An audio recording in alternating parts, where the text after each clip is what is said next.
Who's got the best forward group in the Metropolitan Division? Let's take a look at that next.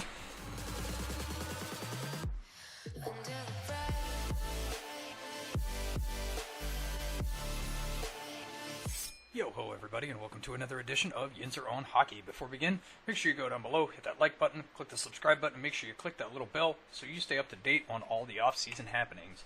So today we're going to do something a little bit different. We're going to take a look at the position by position and do kind of a power rankings of each team's positions within the Metropolitan Division and where I think they rank as of right now. And we're going to start today with the forward groups.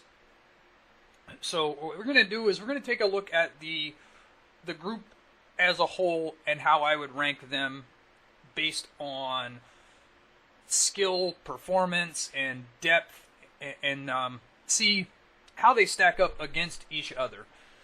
So starting off, the group that I think is the worst in the Metropolitan Division, I think, is the New York Rangers forward group.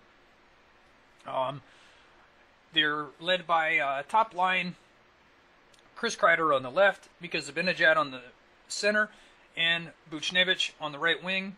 Second line is Nemestikov on the left wing, Kevin Hayes in the center, and Matt Zuccarello on the right wing. Third line is Philippe Chidel on the left, Elias Anderson on the center, and Jesper Fast on the right wing. Fourth line is Jimmy Vesey on the left wing, Ryan Spooner in center, and Boo Nieves on the right wing. So there's not really a great standout forward in this group. And all of these positional depth charts are provided by Daily Faceoff. That's where I got these depth charts from. So it's not my speculation as to where they'll start or play in the lineup. This is based off of Daily Faceoff. So yeah, there's not really a standout forward on the New York Rangers roster. No real elite type forward, so that's why I have them ranked this low. It's a very gritty group, and they play really well together, but nothing really standoutish. Next on my list is the New York Islanders, and they may have ranked quite differently had the offseason gone another direction, but that's another topic for another day. Their top line is left wing Anders Lee, Matthew Barzal in the center, and Jordan Eberle on the right wing. Second line, Andrew Ladd at the left wing, Brock Nelson in the center, Josh Bailey on the right wing. Third line, Anthony Bouvier. I'm not sure about that one on the left wing. Valtteri Filppula in center, and Josh Ho-Sang on the right wing. Fourth line is Leo Komarov on the left wing, Casey Cizikas in the center, and Cal Clutterbuck on the right wing. Very talented first line group, and I think it would be more talented if Bailey plays on that top unit. But if you move Bailey up to the top unit, then you lack depth in this roster. I think Matthew Barzal is going to be a star in the NHL. I think he is going to be a very elite player in years to come. I don't think the Islanders are going to be as bad as some may project them to be. I don't think they're quite at a level of being a playoff competitive team, but all in all, they don't have a terrible lineup from the forward positions. It's just a lot of depth guys playing maybe a line or two higher than they should be in most situations. But I think they're a very good group of forwards who has the potential to be very good this year if things go a little bit better than expected for the Islanders. Next up on my list is the New Jersey Devils. Top line is Taylor Hall on the left wing, Nico Hischier in the center, and Jesper Bratt on the right wing. Marcus Johansson is the second line left wing. Travis Zajac is the center. Cal Palmieri on the right wing. Blake Coleman is the third line left wing. Pavel Zacha is the center, and Stefan Noesen is the right winger. Fourth line is Miles Wood, Brian Boyle, and Joey Anderson on the right wing. It was very hard to rank the Devils on this list, because if Taylor Hall continues on the path that he created for himself last year, then this group could be, a lot higher by the end of the year, but he just really didn't get a lot of support behind him. I think he outpaced the rest of the Devils by something like 40-something points last year. So they're going to need a little bit more production from their depth players in order to rank themselves higher on this list. I do look for Nico Hischier to continue to break out. He's going to be an elite player at the NHL level, especially with a guy like Taylor Hall on his wing. Should be a very good combo in years to come. Next up on my list is the Columbus Blue Jackets. Left wing Artemi Panarin, center Pierre-Luc Dubois, and Cam Atkinson on the right wing. Second line Nick Foligno, Alexander Winberg, and Oliver Bjorkstrand on the right wing. Third line Sonny Milano, Riley Nash at center, Josh Anderson on the right wing. Fourth line Boone Jenner on the left wing, Brandon Dubinsky in the center, and Lucas Sedlak on the right wing. This is a very balanced group outside of a guy like Panarin. Panarin is obviously very elite, especially when it comes to scoring and handling the puck. But beyond that, you don't see a huge drop-off from the first line to the second line to the third line to the fourth line. Very balanced top to bottom. Riley Nash obviously could very easily compete for a second-line role. He played some second-line minutes in Boston last year, so he has the potential to move up and down the lineup. I like that addition for them. Obviously, this ranking could change quite a bit if Panarin is moved before the start of the season. But all in all, I love the balance on the Columbus lineup. Top to bottom, you just don't see a lot of drop-off. Great team, and I look for them to be very good again this year. Next up on my list is the Carolina Hurricanes. Left wing Valentin Zykov, center Teuvo Teravainen, and Sebastian Aho on the right wing. Jeff Skinner on the left wing, Martin Nikas in the center, and Andrei Zvechnikov projected to be the second line right wing. Michael Ferland at left wing, Jordan Stahl center, and Justin Williams on the right wing. Phil DiGiuseppe and Victor Rask and Brock McGinn. Carolina is another difficult team to analyze. I have them this high because I think Andrei Zvechnikov is going to be a very talented goal scorer, and if they somehow manage to keep Jeff Skinner on that roster, if they don't find the right deal to move him, and you move Jordan Stahl up to center that second line because he has that type of playmaking ability to get the puck to these talented wingers, that could be one of the top 5 second line units in the NHL.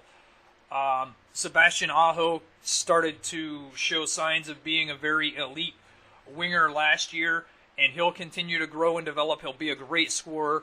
All in all, I like the makeup of the Carolina Hurricanes. I like the projection of that team. If Rod Brind'Amour can develop a system that, focuses on getting the puck on these talented wingers' sticks, they could be a threatening team in the Metropolitan Division for sure. Next up on my forward power rankings is the Philadelphia Flyers. Left wing Claude Giroux, center Sean Couturier, Travis Konechny on the right wing. James Van Riemsdyk is heading up the left wing on the second line. Nolan Patrick is the center, and Jacob Voracek the right wing. Oscar Lindblom is the third line left wing. Jordan Will is centering. Wayne Simmons on the right wing.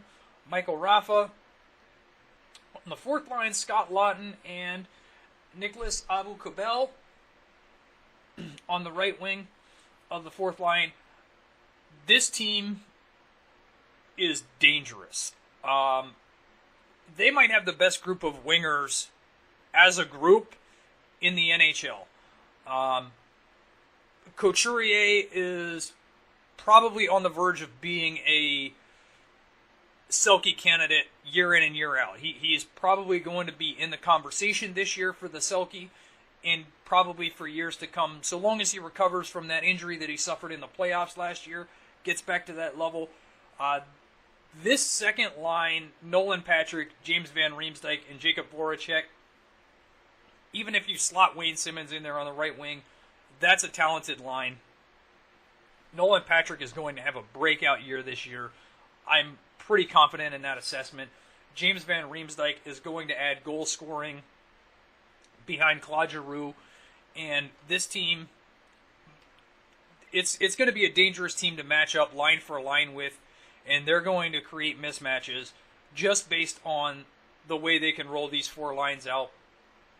And again, like I said, Couturier center in that first line is going to be a great Corsi guy, great possession type guy. And the season that Giroux had last year, I think he had 103 points, career high for him. He's so comfortable playing on the wing without the added responsibilities of being a center iceman. Just an ingenious decision by Dave Haxtell to move him to the wing, and it's paying off massively for them, and they're going to be a threatening forward group next year. Next up on my list is the Washington Capitals, defending Stanley Cup champions. Left wing, Alexander Ovechkin, Evgeny Kuznetsov in the center, Tom Wilson on the right wing, Jacob Vrana on the left wing, Nicholas Backstrom at center, and TJ Oshie on the right wing. Burakovsky on the left wing on the third line, Lars Eller center, Brett Connolly on the right wing, Chandler Stevenson on the left wing for the fourth line, Nick Dowd at center, Devontae Smith-Pelly at the right wing on the fourth line. They proved it with their depth last year in the playoffs, how well they can match up against teams, how well their forwards can play defensively. I thought Alexander Ovechkin played the best defensive hockey he's ever played in his career. He didn't look like the young Alexander Ovechkin, lazily getting to pucks, lazily getting off the ice. He was skating around, he was flying, playing great defensively. Obviously the most elite left winger in the NHL today. Kuznetsov is a great center. Backstrom, obviously, the depth down the middle is there. They lost a little bit by moving Jay Beagle out, but I think they'll be just fine. Lars Eller's played big minutes in his career. He knows how to play on the top six, so he can move up if one of the two in front of him gets hurt. Burakovsky is such an underrated left winger, and Devontae Smith-Pelly proved in the playoffs last year how invaluable he is for a depth winger, the physicality he brings, and all in all, just such a fantastic group that Washington is able to roll out night in and night out from their forward position. So this brings me to who I currently have ranked as the top forward group in the Metropolitan Division. That's the Pittsburgh Penguins. This may seem biased. It's not. I promise. You look up and down the lineup. Jake Gensel on the left wing, Sidney Crosby in the center, Patrick Hornquist on the right wing, Carl Hagelin left winging the second line, Evgeny Malkin at center, Phil Kessel on the right wing, Dominic Simone, Derek Brassard, Daniel Sprong for the third line. Zach Aston Reese is the left wing for the fourth line, Riley Shahan at center, Brian Rust on the right wing. Keep in mind that a lot of these depth guys, these bottom six guys, Simone, Sprong, Rust, they have all played top line minutes in the NHL with Sidney Crosby. So they have the potential to move up and down the lineup. This lineup is so interchangeable from one position to the other. Right wing isn't connected to right wing. They can move to the left wing or center. Not to mention, we still have Derek Grant and Matt Cullen behind this group of centers. Matt Cullen may start the season as the fourth line left wing guy, or even the third line left wing. So the depth, the versatility that the Penguins have rolling out from their forward group, Also, Jake Gensel was a natural center playing through high school and college. He didn't move to the wing until he actually started in the NHL. Even through the AHL, he was a center iceman, and they moved him to the wing. He fits. He's got great hockey IQ, plays well with Crosby. Evgeny Malkin would be a first-line center on any team in the NHL, outside of maybe Edmonton. But other than that, Evgeny Malkin is probably a first-line center on every team in the NHL. He's the second-line center for the Penguins. Just such depth and versatility from this forward group. That's why I like them as my favorite in the Metropolitan. Again, it may seem biased. It might even be a little bit biased. I don't know. But as far as this group goes, I think they're a talented forward group. They're hard to match up with defensively. And so long as the coaches deploy them properly, this should be a great group in the season to come. So leave me know what you guys think in the comments below. Who has the best forward group in the Metropolitan Division? How does the Metropolitan Division forwards stack up against the rest of the NHL? Obviously, there's a couple of teams that are getting talked about as having great forward groups, great center ice depth, all that stuff. Let me know in the comments below. Don't forget to hit like and subscribe. Follow me on all the social media listed below. And until we see you next time, have a good day.